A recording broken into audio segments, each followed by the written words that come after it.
The episode begins with a powerful opening montage that takes us back through the key moments of the first 2 seasons of Fatal Seduction.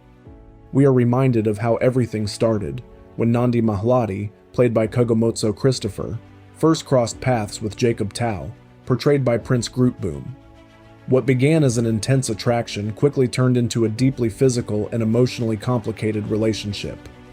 The recap highlights just how far things spiraled, leading to dangerous and tragic consequences that still shape the present.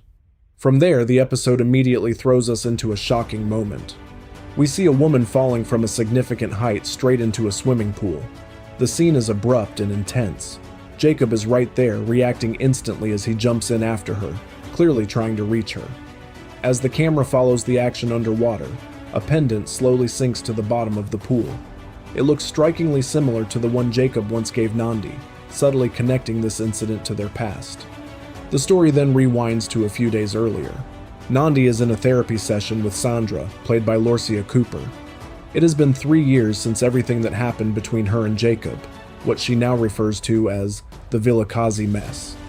During this session, Nandi presents herself as someone who has moved forward. She believes she is in a strong and stable place emotionally. According to her, the men who once dominated her life, Jacob, her ex-husband Leonard, played by Thapelo Mokoena, and Leonard's brother Vuyo, portrayed by Nathaniel Ramabulana, no longer have any real influence over her. She confidently says that they don't hold any weight in her life anymore. At the same time, we are taken into a completely different environment, prison. Vuyo is now behind bars, and we see him adopting a new role as someone preaching the gospel to fellow inmates. It appears he is trying to find redemption or maintain some sense of purpose despite his situation. However, that fragile sense of control is immediately threatened when a familiar and dangerous figure enters his world. Diamond Mabaso, played by Andrian Maziv, a criminal Vuyo once arrested during his time as a police officer, is transferred into the same ward. The tension is instant. Vuyo understands exactly what this means, and fear begins to take hold. He tries to protect himself through official channels.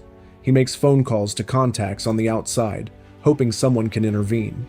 He even approaches the prison warden, asking for help. But none of these efforts work.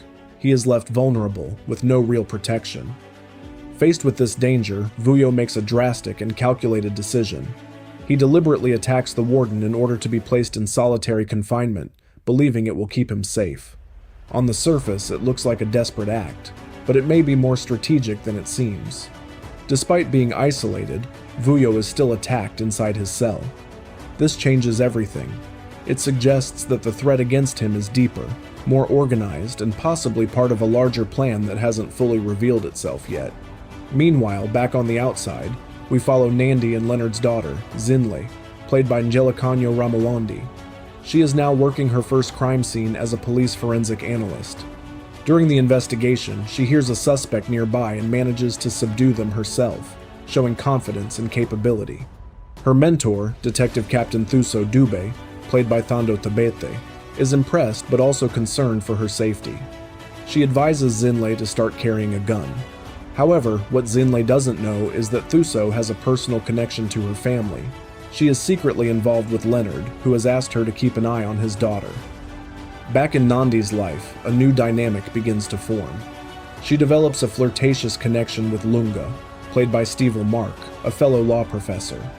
On the surface, it seems harmless, but during another session with Sandra, Nandi admits she wants to avoid falling into another scandal. Sandra, however, notices something important. Nandi is still wearing the pendant Jacob gave her. This raises a deeper question. Has she truly moved on?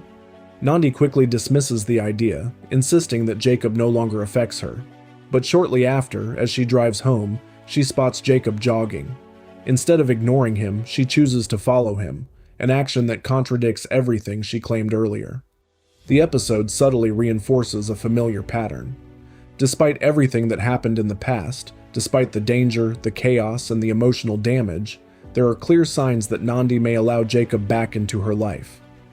As the episode approaches its end, we get a powerful closing moment.